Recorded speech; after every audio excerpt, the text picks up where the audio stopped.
Hello. अगर आप मुझे सुन पा रहे हैं तो कमेंट्स कीजिए या फिर लाइक कीजिए, मुझे समझ में आएगा कि आप मुझे सुन पा रहे हैं।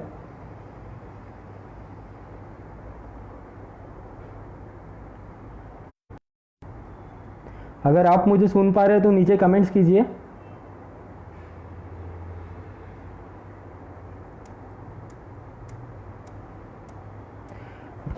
माफ़ कीजिए, थोड़ा टेक्निकल प्रॉब्लम था, तो टेक्निकल प्रॉब्लम के वजह से मैं ऑफलाइन हो गया। लेकिन खैर बात है, जल्दी शुरू करेंगे। आखिरी के कुछ मुद्दे रह गए हैं जिन्हें समझना बहुत ज़रूरी है। जैसे निजीकरण की बात मैंने की थी, तो निजीकरण में सबसे महत्वपूर्ण बात यह है कि देखिए हमारे देश का संविधान क्या कहता है। हमारे देश का संविधान कहता है कि शिक्षा देना यह सरकार की प्राथमिक जिम्मेदारी है, और ये शिक्षा कैसी होनी चाहिए, यह शिक्षा पूर्णतः आर्टिकल 21 ये यही बात करता है। यदि आपको इस बारे में और अच्छी तरीके से जानकारी चाहिए तो आप आशीष फुलझेले सर से ज़रूर कांटेक्ट कीजिए। और हाँ, इस एजुकेशन पॉलिसी के बारे में आप और डिटेल में समझना चाहते हैं तो मेरा वीडियो ख़त्म होने के बाद में इस HRPF के पेज पर और एक वीडियो है जिसे सुखदेवे सर ने रिकॉर्ड किया है, उसे ज़रूर एक बार सुनिए। और विजयकर सर ने भी इसे रिकॉर्ड किया है, तो विजयकर सर का भी सुनिए। इन दोनों को सुनने के बाद, ये हमारे वरिष्ठ हैं, इन दोनों का सुनने के बाद में आपके जो व्यूज़ है वो पूरी तरीके से क्लियर हो जाएंगे। अब बात करते हैं निजीकरण की, कि निजीकरण का क्या कहना है यहाँ पे, कि निजीकरण को क्या शक्तियाँ दी है सरकार ने।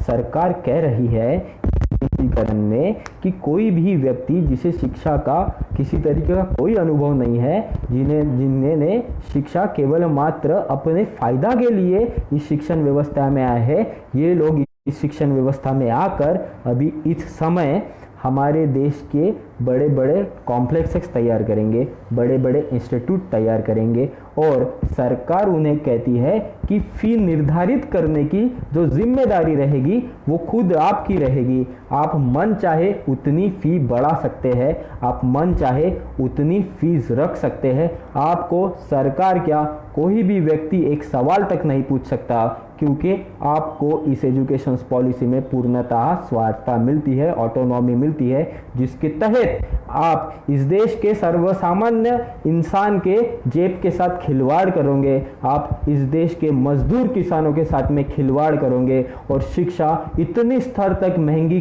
कर लोगे कि आप चाहते हैं उस बात को कि इस देश का जो बहुजन है, इस देश का जो आम आदमी है, वो शिक्षा ग्रहण कर ही नहीं पाए, और इन मलसफूबे इस पूरे षड्यंत्र को आप सफल करने की कोशिश ये 2019 की एजुकेशन पॉलिसी में हमें दिखती है। अब यहाँ स्किल इंडिया की बात भी कही गई है इस एजुकेशन पॉलिसी में। आप देखिए 2014 में स्किल इंडिया और डिजिटल इंडिया, दो चीज़ों का बहुत ज़्यादा प्रोपेगेंडा किया गया था। होना चाहिए किसी भी उन्नति वाले देश के लिए ये दो चीज़ें बहुत महत्वपूर्ण होती है, ये दो चीज़ें समझना बेहद ज़रूरी है। स्किल इंडिया का क्या मतलब होता है? स्किल इंडिया का मतलब होता है कि हमारे कौशल्यों का उपयोग करके हमें स्वयं रोजगारित करना, ये स्किल इंडिया का सबसे महत्वपूर्ण बात है। अब स्किल एजुकेशन के नाम पर ये हमें क्या देना चाहते हैं? स्किल एजुकेशन के नाम पर ये हमें जातीय व्यवस्था में फिर से लाने की, कैसे? सरकार कहती है कि कोई बच्चे होते हैं जिनका पढ़ाई में पूरी तरीके से सक्षम नहीं होती, तो उन्हीं बच्चों को ये स्किल एजुकेशन देने वाले हैं। मतलब कि आपके पूर्वजों का जातिगत व्यवसाय यह मटके का काम, माटी का काम करने का होगा। यदि आपके पूर्वजों का जातिगत व्यवसाय चमड़ा निकालने का होगा, यदि आपके पूर्वजों का व्यवसाय ये साफ सफाई करने का होगा, तो इसी स्किल इंडिया के तहत, इस स्किल एजुकेशन के तहत आपको आपके पूर्वजों का काम सिखाया जाएगा। मैं पूछता हूँ कि हम आज़ाद भारत की संकल्पना देखते हैं, हम एक बहुत बड़े समाज की बात करते हैं, फिर इस समाज में हमें व्यापक दृष्टिकोण रखने की ज़रूरत है।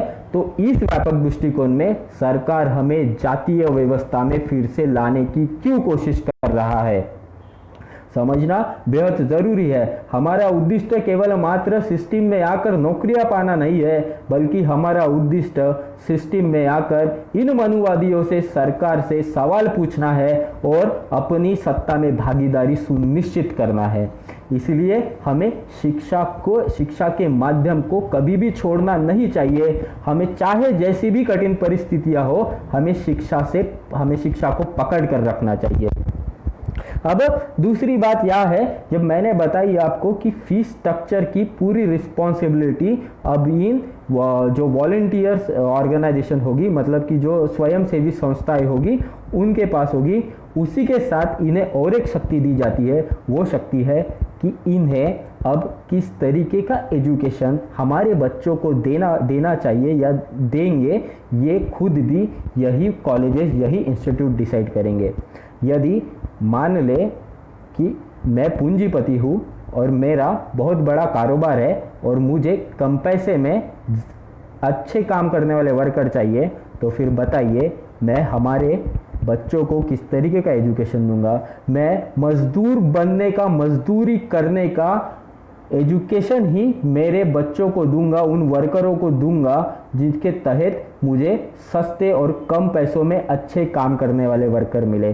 देखिए, शिक्षा जो है वो प्रॉफिट का साधन नहीं है, शिक्षा जो है वो उन्नति का साधन है, शिक्षा जो है वो देश के विकास का साधन है। लेकिन कुछ लोग और ये सरकार इसे केवल मात्र पूंजीपतियों के पैरों की धूल बनाना चाहते हैं, और यही बात है, यही षड्यंत्र है। और इसी जातीय व्यवस्था के ऊपर इस पूंजीवादियों को खड़ा किया गया है, और इसी पूंजीवादियों को खंदे पर सरकार मतलब ये जो राजनीतिक लोग होते हैं, ये अपनी सरकार बनाते हैं।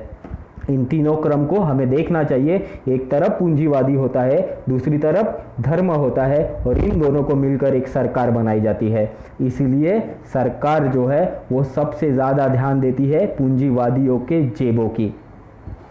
अब एक बहुत महत्वपूर्ण बात है जो मुझे लगती है कि इन एजुकेशन पॉलिसी में, कि जैसे आप देखोगे कि सर्वकृष्ण राधापल्ली आयोग जो बनाया गया था, उसके बाद में जो दूसरा आयोग बनाया गया, जो कोठारी कमीशन था, कोठारी कमीशन के बाद में जो दूसरा आयोग बनाया गया था 1986 की जो एजुकेशन पॉलिसी थी, और अभी 2019 की जो एजुकेशन पॉलिसी है, इनमें बहुत ज़्यादा अंतर नहीं है।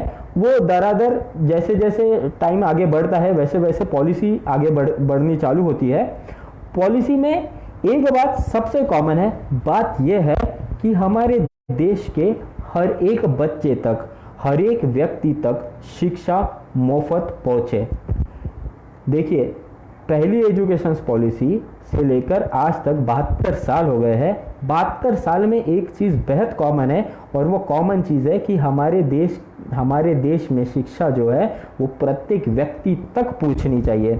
लेकिन वो प्रत्येक व्यक्ति तक पहुंचती है क्या, ये प्रश्न खुद को पूछना चाहिए। इसका उत्तर ही आपको मिलेगा जब आपको उत्तर मिलता है कि यह शिक्षा अभी तक हमारे देश के सभी विद्यार्थियों के पास नहीं गई है, ये गांव के आखिरी आदमी तक नहीं पहुंची है, तो फिर देश को आज़ादी होकर अभी तक जितने भी एजुकेशन पॉलिसी बनी, ये एजुकेशन पॉलिसी ने क्या काम किया।